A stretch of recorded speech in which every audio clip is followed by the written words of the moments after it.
Queridos irmãos e irmãs, estamos rezando nesta semana a primeira carta de São Paulo aos Coríntios. E Paulo vai nos contando um pouco como é essa comunidade. E um dos problemas que existia nessa comunidade era que havia muitas discussões, muitas rixas, muitas disputas de quem era maior que quem. Algo bastante parecido, talvez, com as nossas comunidades ou com as nossas próprias famílias, às vezes.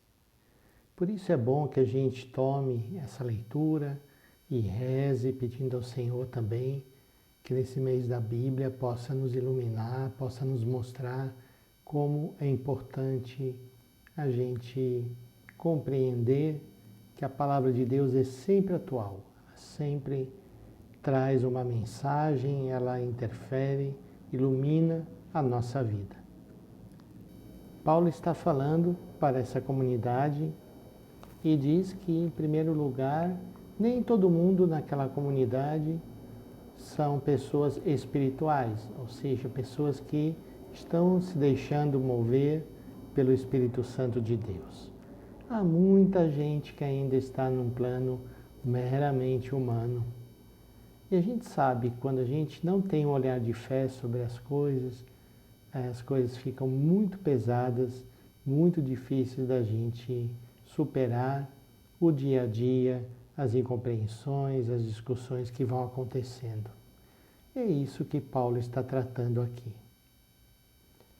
Quando um declara eu sou de Paulo e outro eu sou de Apolo, não estáis procedendo como pessoas simplesmente naturais?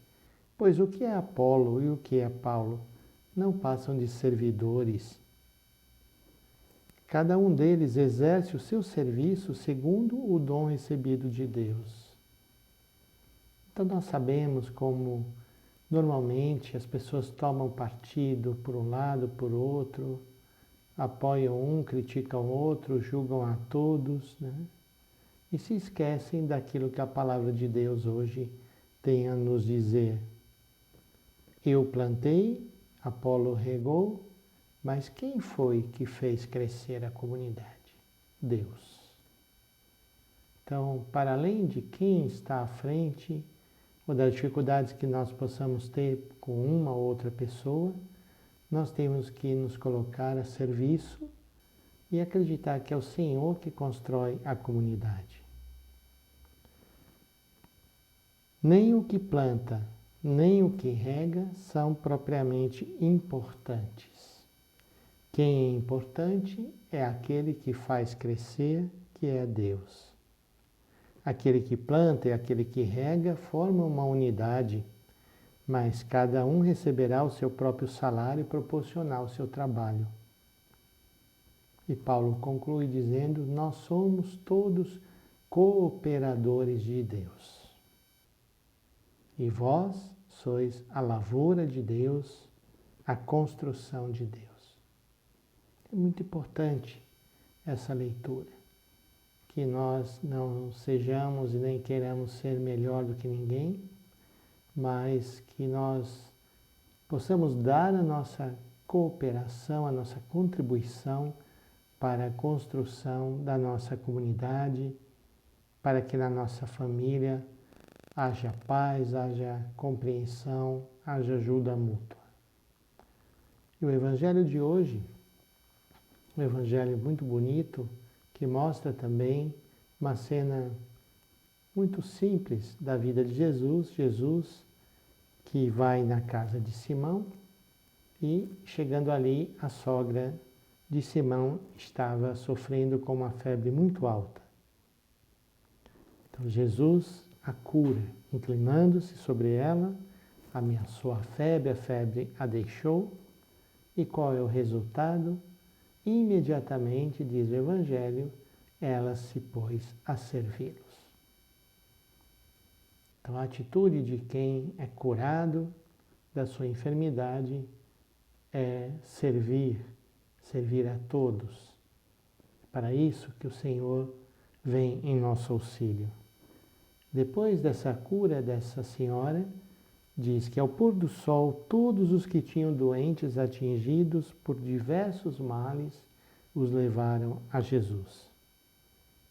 Jesus colocava as mãos em cada um deles e os curava.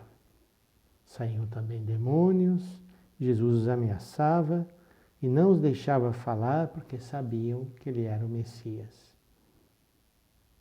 Ao raiar do dia, Jesus saiu, foi para um lugar deserto, como ele gostava, para orar, para agradecer a Deus. Mas as multidões foram atrás dele e tentavam impedi-lo que ele os deixasse. Mas Jesus disse: eu devo anunciar a boa nova do reino de Deus também a outras cidades, porque foi para isso que eu fui enviado. Que aparece a liberdade de Jesus diante das pessoas, dos lugares. Ele não estava ali para ser louvado, mas ele seguia adiante o seu caminho, anunciando a todos essa boa nova. Então vamos pedir ao Senhor que Ele nos ajude também a podermos hoje, nesse dia, levarmos essa palavra a alguém que precisa para que seja iluminado por ela. E que o Senhor nos abençoe. Em nome do Pai, do Filho e do Espírito Santo. Amém.